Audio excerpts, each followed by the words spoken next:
All right, Aaron Wright, CEO of OpenLaw and law professor. Thanks for joining us. Yeah, thanks so much for having me. Let's jump into OpenLaw. What is happening next for you guys? You've got a lot going on in terms of various DAOs that are launching, that you're involved in. What's next in terms of the next steps or what you're trying to do? And first, what is OpenLaw? Oh, that's a good idea. Yeah, sure. So OpenLaw was a project that really tried to automate the connection between the digital world and the real world using legal agreements, contracts. We found a spot just really supporting and helping to build DAOs. So OpenLaw is rebranding Decrypting Labs. We have 8 DAOs that we've launched and or are forming kind of in the background, and the goal is to just keep on building more and more DAOs. So a lot of exciting stuff. Yeah, I meet some of the more enthusiastic DAO people, and they're like, we are beyond all laws and governments, we are deep in the metaverse, but it sounds like you might have another take on it. So what is the intersection of law land and DAO land? Yeah, I think DAOs are complex, right? People are pooling together capital. They're trying to either make some sort of profit together, trying to build a company or project together. So it's complex, right? Just like any other organization, whether that's a company, not-for-profit, co-op, it doesn't really matter. So our approach is a lot like Coinbase. We think that it should be done the right way in the US, above board, and that will attract a lot of long-term value. And then at the same time, if there's lots of projects that are YOLOing and just kind of doing things as fast and quick as possible, those are super interesting. We're obviously rooting for those projects too, but we think a more prudential approach makes a lot of sense kind of long term. Yeah, as you may know, Decrypt is in the midst of doing a DAO, and some just kind of Media blows my DAO, mind. yeah. But it's also it reminds me a little bit. I like sort of political theory, and I recall sort of like there's these anarchist collectives in like Catalonia tried this model, and there's could be utopian project over here, could be authoritarian fascist, and so it's been explained to me it's kind of like pick whatever you want, and you can wrap the law around it to facilitate that. Yeah, completely. I think what makes DAOs the most fascinating is this notion of having leaderless organizations. So I think we see this online in different contexts, whether that's in social media, on platforms like Twitter, Reddit. You see groups of people coming together, are passionate about a particular topic. They're kind of swirling around an idea. People are hopping in and out. People are participating at different levels. Once you empower that group with a bank account, it can be used for a lot of social good and a lot of really interesting new projects. But that, I think, is the fundamental innovation. The innovation is really, how do we build organizations that don't have a leader? They don't have a board of directors. They don't have a CEO. They don't have one party that's necessarily in charge. And what we've seen in the DAOs that we support is that environment is possible to create, and that's where a lot of magic happens. You see people hopping in, helping people out. It's just a very pleasant, supportive environment, which is a mix between like a group of people working together, a social club, a place where you can crack jokes. It kind of has a nice mix of everything in between. Well, and let me just push you on the idea of leaderless. DAOs are still so new and nascent, and as Jeff said, there's a lot of utopian idealism when it comes to DAOs, but in some cases, the sort of rallying cry of decentralize everything, well, sometimes it turns out that maybe a little bit of centralization is better, or at least for certain organizations, there are some people who might know more about the topic than other people in the group. And so I'm starting to see a little pushback on the sense that, well, actually, maybe there should be someone, steering the bus. Are there going to be kind of a little bit of push and pull and tension with some of the governance of these DAOs? Yeah, maybe everyone shouldn't have an equal vote. I was thinking the same thing because Ethereum is decentralized. However, Vitalik says, let it be so. Right. That looks like a leader to me. Elon Musk gets on Twitter and goes, Doge, yay, right. Doge, boo. Those are de facto leaders. So how do we account for these kind of charismatic figures? And does DAO need one, or what's their place? Yeah, when I mean leaderless, I mean somebody that's not the self-appointed, primary leader. Like somebody that's like the CEO or somebody that's sitting on a board in some capacity. I think when that happens, there's a natural instinct of humans just defer to that party. And then you lose a lot of the benefits of this larger group of people that may have different ideas, different concepts that they are able to bubble up to the top. So I think it's fine to have a prominent voice, whether that's Vitalik, and Vitalik's not the only voice anymore in Ethereum. People are going to listen to what he says because he obviously helped conceive Ethereum, but if he says something that doesn't work, there's nothing that's precluding the rest of the Ethereum community from not listening to his view and moving in a different direction. We saw that with Bitcoin, right? We had prominent core developers in Bitcoin early on. They wanted to go one way, like Gavin and Andreessen, and the rest of the community said, no, we don't want to go that way. And Bitcoin continues to kind of plug along. I think that dynamic is super interesting. I think when it comes to leaders, my view is that's probably right, but then just build a corporation, right? Like if you want a CEO, if you want a board, we have mechanisms to do that. That's not a DAO. To me, that feels like, STOs or, tokenized securities. Or a company. Yeah, or some company. Yeah. You don't need to call it a DAO. That's a great point, though, because you formalize something and say, I'm CEO and he's CEO. That means, well, who am I? If you formalize it like that, you'll exclude people, even if you don't mean to. So, Yeah. But I'm curious, having stood up or helped stand up, 8 or 9 DAOs, what one piece of advice would you give to, I guess, including us? We want to start a media DAO. What's the most important thing to know? I think it's really that, try to think about ways where you do not have somebody that's in control and how you can distribute decision making. I think a lot of folks are fixated on having 50+% of the people vote or some weighted average on it. We've operated our DAOs a little bit different. It's via rough consensus. So you kind of trust the will of the group so you can move on pretty quickly. The folks that are paying attention at that moment weigh in on decisions. If you're busy, you're on vacation. Yes, some are less engaged than others. That can be an issue too. But people float in and out, and it's that dynamic process where there's trust that is embedded in the group because you have aligned incentives. You're all trying to do something collectively together. But at the same time, people have lives. They can kind of float in and out. That, I think, is where kind of the magic happens. And how do you build that trust?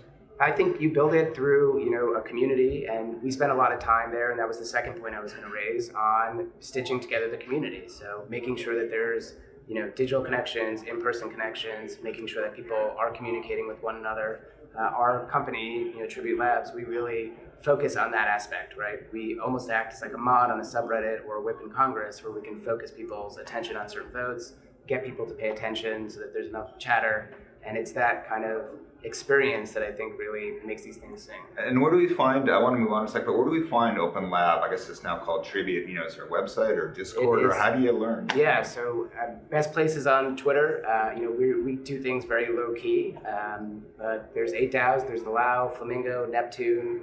There's a Zedrun specific DAO called Dark Horse DAO, an Internet Museum called Museo, a Metaverse DAO, Neon, a fashion DAO that's forthcoming, and a lot more to come. Soon you will not be able to rattle off all of them like that. Zedrun is very interesting. We've read about that at Decrypt. Let me ask you in terms of types of DAOs, we're interested in a media DAO and some form of decentralized media, but there are also a lot of DAOs we hear about that are straight up just members of the group have pooled their money to buy NFTs and then flip them. And we can all make money, and that's great, but it's kind of less interesting in the long run. What are a couple examples of the new types of DAOs that you think are really innovative and actually are getting something done? Yeah, I think that there's 3 major buckets. The first 2 are more mature. The first one are kind of open source projects. These are the DeFi DAOs, right? The core concept is how can a group of people that are passionate about a particular piece of software get together and help decide on its future. I think it's really interesting because for many, many years, we've been thinking about how do you have kind of core infrastructure that's not managed necessarily by just a group of shareholders, but by all the people that are impacted by that. It's like stakeholder theories of governance, and these DeFi DAOs, these open source ecosystem DAOs, I think are really the first substantive step in that direction. So that's one category. I think the second category, these investment DAOs, we obviously have built up quite a number of them. Not all of them are flipping. I'll use Flamingo as an example. We pooled together capital. We've acquired 1,800 NFTs. It probably, in terms of an asset base, is the largest collection of NFTs in terms of value. And there's no flipping. We sold one, and that was Sotheby's asked us to sell something. We thought that was an interesting partnership almost, just to show that that's feasible. So I think that's another big category. And then the last one are what I think we're seeing with media and a whole bunch of companies. It's how do we build collective groups, almost like co-ops again, in a more digital native way. And those are fascinating. That's just up and coming. I think we're going to start to see more and more of that over the next 6 to 12, 18, 24 months. That I think is the hardest category because of some of the leader points that you were mentioning before. Yeah, I love this stuff. We could talk about it for hours, but we just have a couple minutes. And I want to ask you to take off your visionary entrepreneur hat and put on your law professor hat. The SEC, hearing a few things about them lately. Yeah. So what's going on there? For me, I used to be a lawyer. I was surprised when they sort of threatened to sue Coinbase. If Coinbase can't do this stuff, what's that say for everyone else? And is it going to get worse before it gets better? Yeah, I think we've seen a lot of activity from pending lawsuits involving Ripple and a handful of other projects to the fact that we're seeing pushback on Coinbase, which is it was surprising to me too. It's a large publicly traded U.S. company. You would think that the SEC would want to work with them in order to get the right also answer. interest on stable coins. That's not the most dangerous products. Yeah, I mean, I think that there's legitimate concerns about stablecoins. I think that's something that central bankers and researchers around central banks have thought about for quite some time. I think there's a substantive conversation in the government around how to digitize the dollar. I think that this is a piece of that. So I think that there's lots of different things at play. I think that's why we're seeing some heat with stablecoins. It's if there's plans to have a digital dollar, to make sure that there may be space for that. B, to address some concern with some projects that may not be like USDC or some other stablecoins, but may have questions about whether or not there's actually reserves at play. And I think more broadly, DeFi is just very tricky from a regulatory perspective. And there's probably legitimate concerns about how to make sure that consumers are not getting hurt. That being said, it feels more aggressive than the last administration when it came to crypto. And I think that that's potentially concerning. My sense is that a lot of activity that we've seen in DeFi will move into the NFT ecosystem. I think it definitely has regulatory challenges, but different regulatory challenges. In the next 2 to 3 years, if not longer, it's mostly going to be a story of NFTs. But what's your prediction is going to happen? I'm going to give it to Dan to close, but I just want to ask one more SEC question. It's that, for years I've heard, please give us clarity. We need clarity. Oh, it's coming.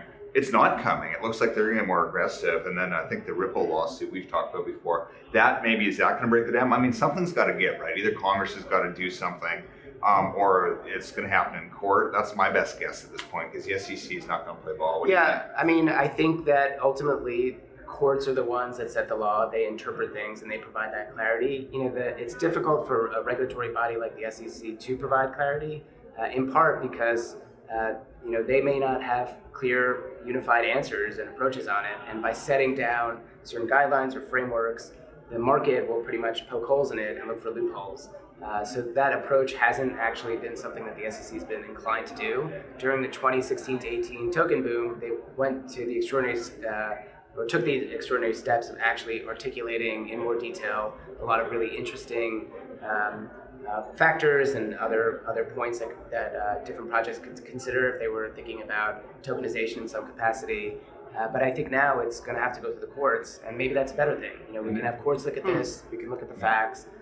Maybe the SEC is overstepping and the courts can pull them. And do you think Ripple's the main event for this? Or? It seems like Ripple's going to be one of the first main events. I think this is going to be a multi-round battle. And I think you're seeing that large crypto companies like Coinbase are now willing to kind of press forward and advocate for rules that they think are sensible and right. I do think, my personal opinion, companies like Coinbase have been sensible. They haven't been overly aggressive. They think there's a lot of innovation here. They want it to happen in the US, and they're trying to do it in a way that's responsible for the most part. So hopefully that resonates when it goes to a court, a judge, and possibly a jury. Some of these things get framed as the ultimate test for crypto, do or die for the industry. Big picture, do you worry that regulation could actually, what you hear from crypto people is they're going to chill innovation and they're going to ruin everything, or things will have a way of settling out? It's almost thinking of it as too big to fail. There's so many people invested now. At least we know that the whole thing isn't going to collapse. Yeah, I mean, I think crypto seems more mature than it did in 2016 to 18. There's a lot of interesting use cases that consumers seem to enjoy, major brands seem to enjoy. Traditional financial entities are interested in exploring. It's really just creating a set of rules that are reasonable, that protect consumers, but at the same time kind of capture that innovation. I think ultimately the US is fundamentally pragmatic in nature, so if things need to shift a little bit, then my sense is either via the SEC or courts or Congress will kind of get to the right answer. It happened with the internet, right? We had lots of questions around copyright, and eventually we kind of hit the right tone. It wasn't perfect, but we were able to support massive platforms like YouTube and Spotify and Facebook and the whole host. They're not perfect. Yeah, with some growing pains. Lots of questions, lots of growing pains, but at the same time, a lot of that innovation happened here in the US, and I think the same thing will happen with crypto. And if it doesn't work out, we can always join one of your DAOs and just go to the metaverse and just wash our hands of it all. Yeah, well, head to DAO land. Aaron Wright, thanks so much for joining us. Thank you so much Thanks for having me. Ed. Really good interview. Thank you.